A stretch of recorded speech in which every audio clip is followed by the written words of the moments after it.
when we have a real press, a genuinely adversarial press, a skeptical press, one that owes power nothing, this is the heartbeat of a free society, right? Le bâtiment de société libre.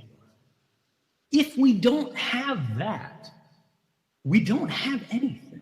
And this is why in every country, in every time, when things begin to slide away from public control, dictators, people who have done wrong, go after the press. They go after journalists. They say that the newspapers are the enemy of the people. They say that the truth is the enemy of the people. And I'm sorry to say it, but this is happening, unfortunately, in my country, right? One of what traditionally in the last century we would consider to have been the larger cornerstones protecting these values. This is becoming endangered. And we need journalists more than ever, not just to investigate, right? Not just to report stories, and certainly not merely to entertain, but to actually challenge power, to find the most difficult truths about the people with the most influence over society, and to make them answer to the public. They have to have the voice that reaches power when the public's is too quiet to be heard. So, as you know, we are a bit short of time, and I just would like to ask you one last quick question. France has always been attached to the value of human rights, and do you think France has a role to play today, and which one? Apart of course, welcoming you tomorrow morning.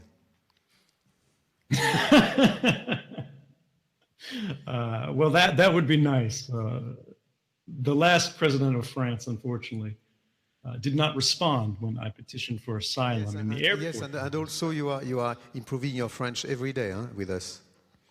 Yeah. No, I haven't practiced in a long time except for this. But yes, unequivocally, yes. What we see happening in the United States, right, is being mirrored in the other great powers in the world. The United Kingdom passed the most extensive and oppressive surveillance law in the history of Western society last year.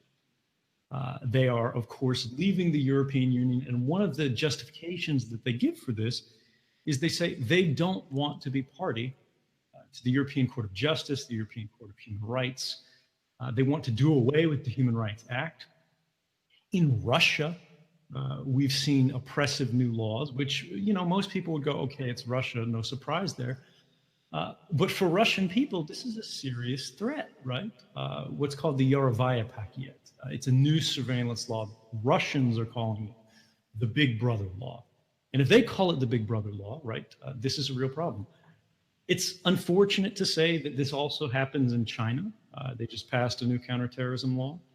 And unfortunately, the same kind of thing has happened in France. We have a state of emergency in France, which never seems to go away. It always gets extended. And even when this ends, right, even when this cloud begins to lift, the policies and the thinking that sustained it for so long remain. And so I would ask anyone who really thinks about this issue, anyone who really cares about this issue and looks at the future, right? This is not about surveillance. This is not about me. This is not about intelligence agencies. This is about the relationship between the governing at the top and the governed that constitute the whole of society. If we cannot equalize this relationship and make sure that those who are being governed are truly aware and controlling the people who have the most power and influence in society, we are losing our fundamental freedoms. And what we see happening in the United States now, I think, crystallizes one concept more than anything else. The superstates, right, the great powers that constituted the status quo of the last century, That's changing. Perhaps it's in decline. But this creates a new space for more models, for more voices. And France, throughout history, has been a progressive force that's brought us forward in human rights. And I pray that they can be again. I hope this century will be an opportunity, a platform for France to be the voice that not only defends the values that we inherited throughout all the sacrifice of the last generations, but explains how we can live in a free and open society despite dangerous times through cooperation, through hope, through compromise, through resilience, and ultimately through the strength of being willing to risk a commitment to our values despite the costs, despite the rhetoric of dangerous people that are out there. If we destroy our own societies in response to external threats, we haven't protected anything. We have lost everything. So please, I would say, France, this is your time to make the world better. So thank you. Thank you. We are working on it. Thank you very much, Edward.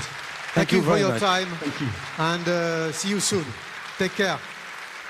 Merci. Take care. Au revoir.